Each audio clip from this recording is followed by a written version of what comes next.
আপনারা দেখছেন একুশে টেলিভিশন।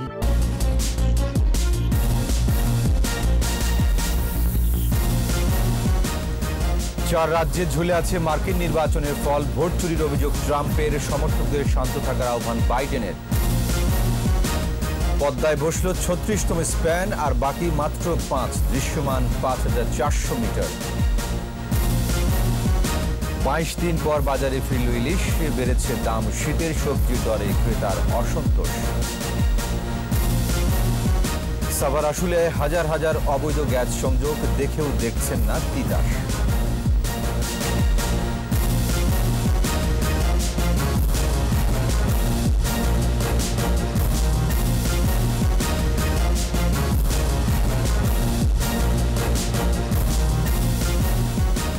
শুনছিলেন ফার্স্ট সিকিউরিটি ইসলামী ব্যাংক লিমিটেড সংবাদ শিরোনাম। আমন্ত্রণ দুপুর ২টার ২১ সংবাদের সাথে আছি আমি ওয়াহিদুজ্জামান। দর্শক, একুশে টেলিভিশনের সংবাদ একই সাথে সরাসরি দেখতে পাবেন আমাদের ফেসবুক পেজ www.facebook.com/21 অনলাইনে। শুরুতেই আমাদের বিশেষ আয়োজন, যুক্তরাষ্ট্রের প্রেসিডেন্ট নির্বাচন।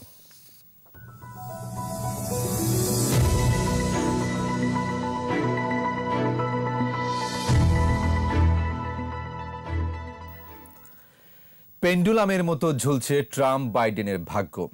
এখনো ম্যাজিক ফিগার ছুঁতে পারেননি কেউই।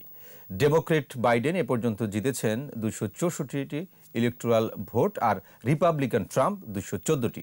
এদিকে নির্বাচিত হলে প্রথম দিনই প্যারিস জলবায়ু চুক্তিতে ফেরার আশ্বাস দিয়েছেন বাইডেন, আর ভোট চুরির অভিযোগ এনে গণনা বন্ধের হুঁশিয়ারি দিয়েছেন প্রেসিডেন্ট ট্রাম্প। অন্যদিকে ভোট গণনার পক্ষে বিপক্ষে বিভিন্ন শহরে চলছে পাল্টাপাল্টি বিক্ষোভ। আরও জানাচ্ছেন আজহারুল ইসলাম।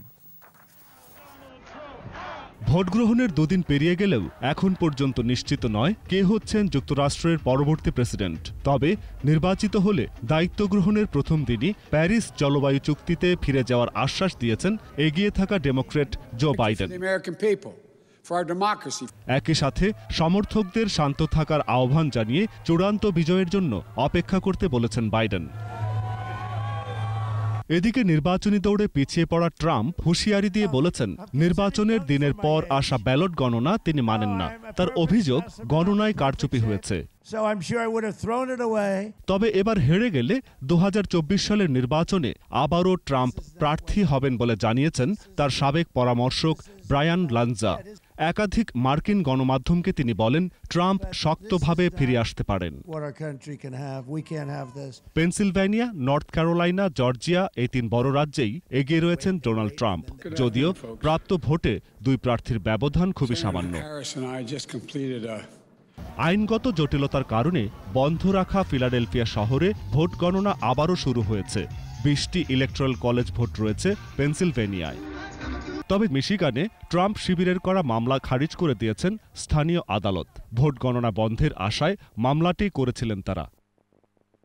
অপরদিকে সকল ব্যালটের গণনা দাবিতে বিক্ষোভ সমাবেশ চলছে new York, Philadelphia, Chicago, Detroit, Minneapolis, ওরেগন, Washington DC সহ বিভিন্ন শহরে। আজহারুল ইসলাম, একুশে টেলিভিশন। আওয়ামী লীগের সাধারণ সম্পাদক ওবায়দুল কাদের বলেছেন, দেশের মানুষ জিম্মি নয়, বরং দেশের মানুষ এখন ঐক্যবদ্ধ হাওয়া ভবনের তন্ত্রের জুলুম ও মিথ্যাচার থেকে বাঁচতে। সকালে সরকারি বাসভবনে ব্রিফিংয়ে তিনি বলেন, বিএনপি মহাসচিব অভিযোগ করেছেন সরকার জনগণকে জিম্মি করে দেশকে অন্ধকারের দিকে ঠেলে দিচ্ছে। তার এমন অভিযোগ মিথ্যা এবং অসংলগ্ন। বিএনপি দেশের অগ্রগতি ও সমৃদ্ধি দেখতে পারে না বলেই সরকারের কোনো অর্জন তাদের চোখে পড়ে না বলেও মন্তব্য করেছেন ওবায়দুল কাদের।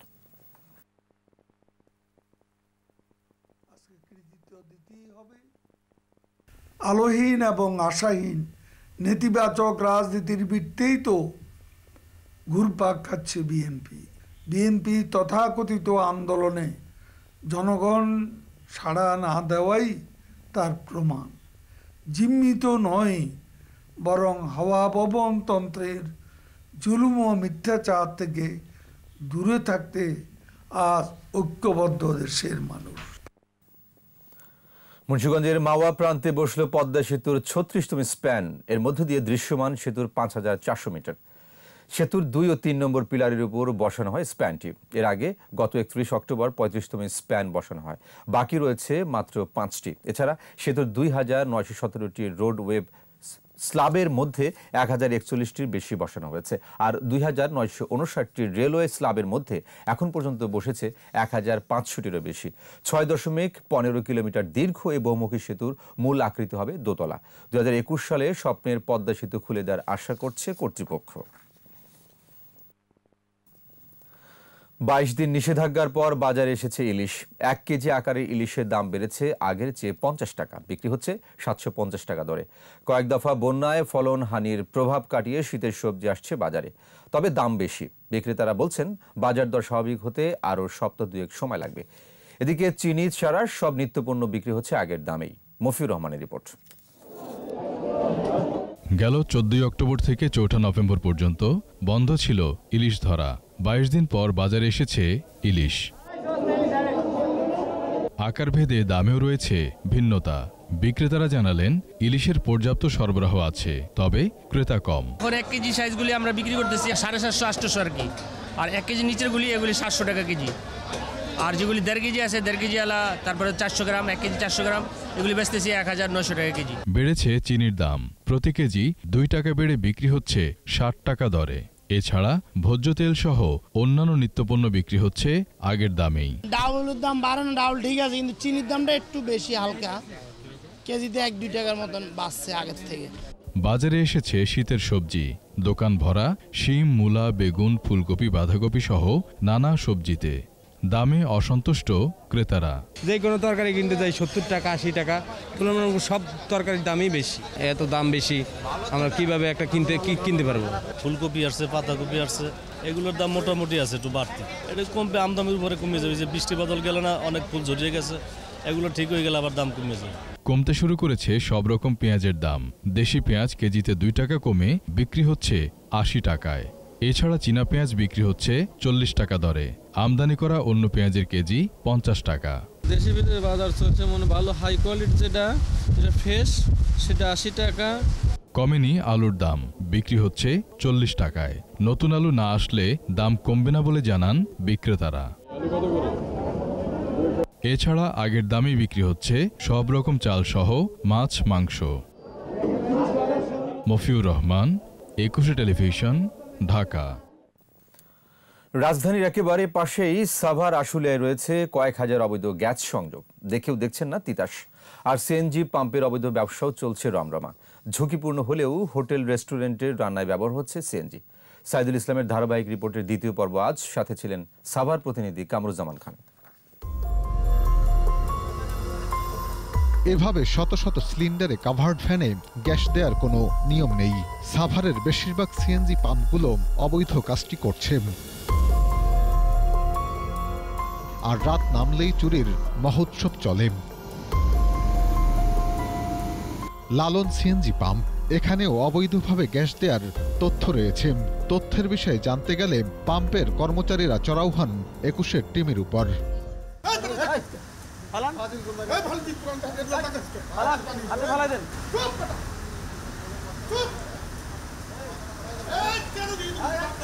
বারবার ক্যামেরা ছিনিয়ে নেয়ার চেষ্টা।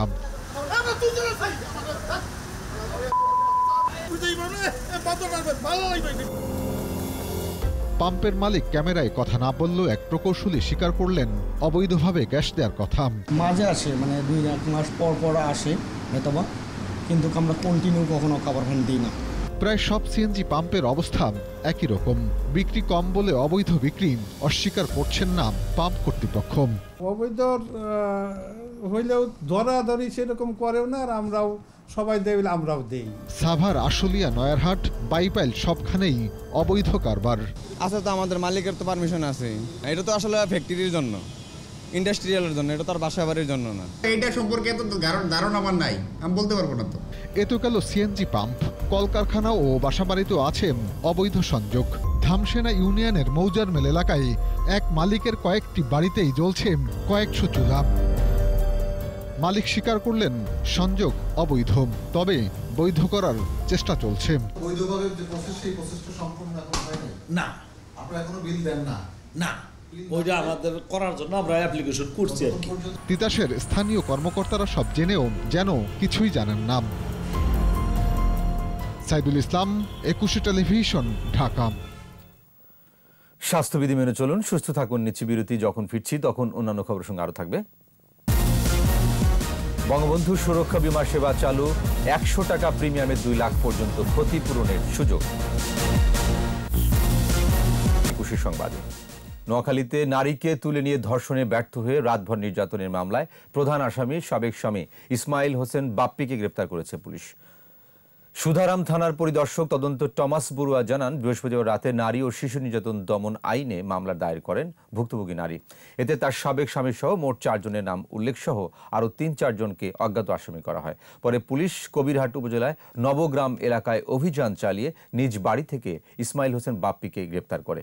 স্বাস্থ্যকর্মী রাবেয়া বুধবার সন্ধ্যায় কর্মস্থল থেকে বাসায় ফেরার পথে হঠাৎ একটি সিএনজি অটো এসে তুলে নিয়ে যায় তাকে। ভেতরে থাকা সাবেক স্বামী সহ কয়েকজন মুখ চেপে ধরে নিয়ে যায় কবিরহাটের নবগ্রামে। সেখানে সাবেক স্বামী ও তার কয়েকজন বন্ধু নেশাগ্রস্ত হয়ে ধর্ষণের চেষ্টা করলে নির্যাতন সহ্য করে পালিয়ে রক্ষা পান ওই নারী। 100 টাকা প্রিমিয়ামে 2 লাখ টাকা পর্যন্ত ক্ষতিপূরণের সুযোগ নিয়ে চালু হয়েছে বঙ্গবন্ধু সুরক্ষা বীমা।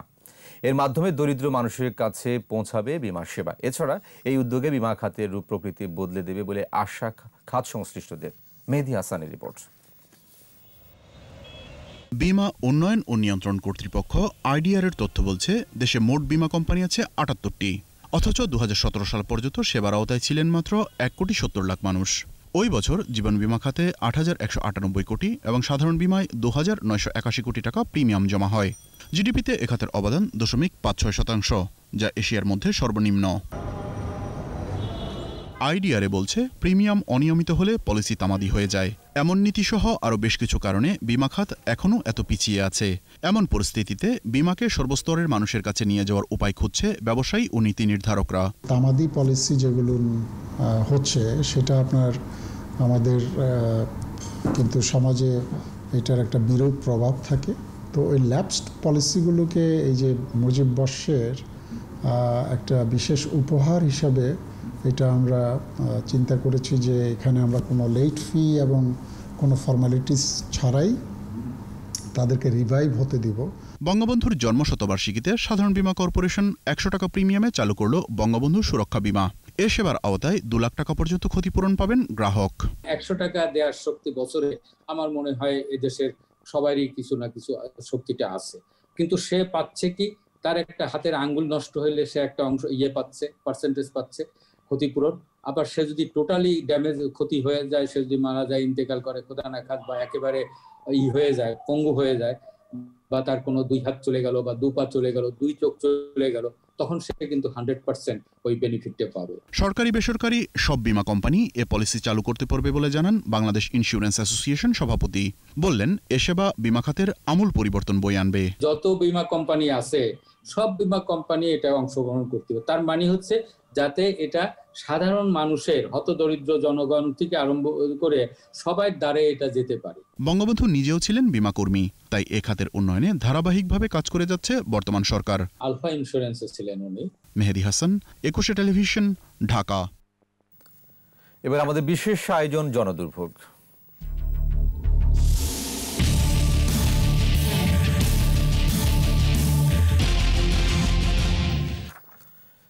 প্রায় বন্ধ থাকে পরিবহন চলাচল, মাঝে মধ্যেই সরে যায় ব্রিজের পাটাতন। এভাবে ঝুঁকি নিয়ে চলছে সব ধরনের যান, ঘটছে দুর্ঘটনাও।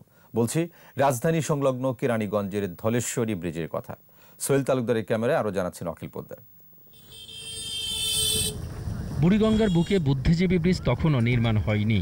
রাজধানীর সঙ্গে সহজ যোগাযোগ করতে স্টিল কাঠামোতে তৈরি হয়েছিল হযরতপুর সেতু, তাও 19 বছর আগে। এরপর হয়েছে শুধুই সংস্কার, বেড়েছে ঝুঁকি, ঘটছে বহু দুর্ঘটনা। তারপরেও থেমে নেই সব ধরনের চলাচল। হেমাদপুর থেকে যে গাড়িগুলো চিটাগাং রোডে যায়, সেই গাড়িগুলো সব এইখানটা ঢুকে, এবং এই ব্রিজটা এখন অকেজু হয়ে গেছে। প্লেট সরাই দেওয়া হয়, অনেক যানজট হয়, সারাদিন এভাবেই, কোনো শান্তি নেই। স্কুল কলেজে এখান দিয়ে আসা যাওয়া করি, তখন ব্রিজের অবস্থা এতই খারাপ থাকে যে আমাদের এখান থেকে পার হতেও ভয় করে। ব্রিজটি এখন চরম দুর্ভোগের আরেক নাম। পাশাপাশি চলতে পারে না দুটি যান, ঘন্টার পর ঘন্টা তাই জটের ধকল সইতে হয় পথ চলতি মানুষকে। সবচেয়ে বেশি অ্যাক্সিডেন্ট হয় মানে হোন্ডাওয়ালারা বেশি, কারণ হঠাৎ করে আসতে থেকে পড়ে যায়। বড় বড় ডিস্ট্রিক্ট অনেক অসুবিধা হয়। পোস্তাকলা সেতু, বসিলা সেতু এবং বাবুবাজার সেতু, তার প্রধান রাস্তা হয়ে গেছে এই সড়ক। এই রাস্তাটা অপ্রশস্ত এবং এই ব্রিজটা মানুষ চলাচলেরই অনুপযুক্ত। সরকারের যে বর্তমান অগ্রযাত্রা, এইটাকে এগিয়ে নিতে হলে এইটা সময়ের দাবি। উপজেলা প্রশাসন বলছে নতুন বছরের শুরুতেই মিলবে সমাধান। এই ব্রিজটি 4 লেন হবে, এটা হয়তো ডিসেম্বরের শেষ দিকে এটা টেন্ডার হবে। ডিসেম্বরের টেন্ডার হলে হয়তো জানুয়ারি ফেব্রুয়ারিতে এইটির কাজ শুরু করবে বলে আমি বিশ্বাস করি। ঝুঁকিপূর্ণ সেতুর কারণে সাপ্তাহিক হাটের দিনে পরিবহন জট ছড়ায় বহুদূর, রাতের ভোগান্তি হয় আরো ভয়াবহ। হাটের দিন এই দুদিন বেশি পড়ে। ব্রিজটা বড় হলে জনগণের জন্য আরো অনেক সুবিধা হবে, যারা যানবাহন গাড়ি ঘোড়া চালায় ওদের জন্য সুবিধা হবে। কেরানীগঞ্জের হযরতপুরের এই ব্রিজটি বহু আগেই বাতিল হয়ে গেছে, তারপরও জীবনের ঝুঁকি নিয়ে প্রতিদিন পারাপার হচ্ছেন লক্ষ লক্ষ মানুষ আর শত শত পরিবহন। প্রিয় দর্শক, আপনার চারপাশে নানা সমস্যা আর ভোগান্তির চিত্র তুলে ধরবে 21 টেলিভিশন। এসব তথ্য জানাতে ফোন করুন। 21 টেলিভিশনে পৌঁছে যাব আমি অখিল পোদ্দার, আর 21 টেলিভিশনের ক্যামেরা আপনাদের দুর্ভোগ দুর্দশায় সবসময় পাশে আছে। 21 টেলিভিশন। স্বাস্থ্যবিধি মেনে চলুন, সুস্থ থাকুন। নিচ্ছি আরেকটা বিরতি। যখন ফিরছি তখন অন্যান্য খবরের সঙ্গে আরও থাকবে। দেশে ফিরেছেন সাকিব আল হাসান, শিগগিরই নামবেন মাঠে।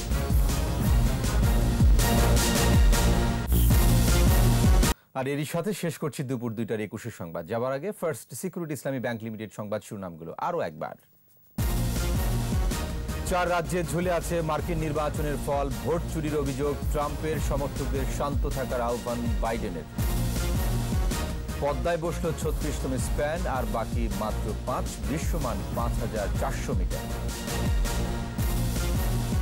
22 দিন পর বাজারে ফিরল ইলিশ, বেড়েছে দাম, শীতের সবজির দরে ক্রেতার অসন্তোষ। এবং সাভারে আসলে হাজার হাজার অবৈধ গ্যাস সংযোগ, দেখেও দেখছে না তিতাস।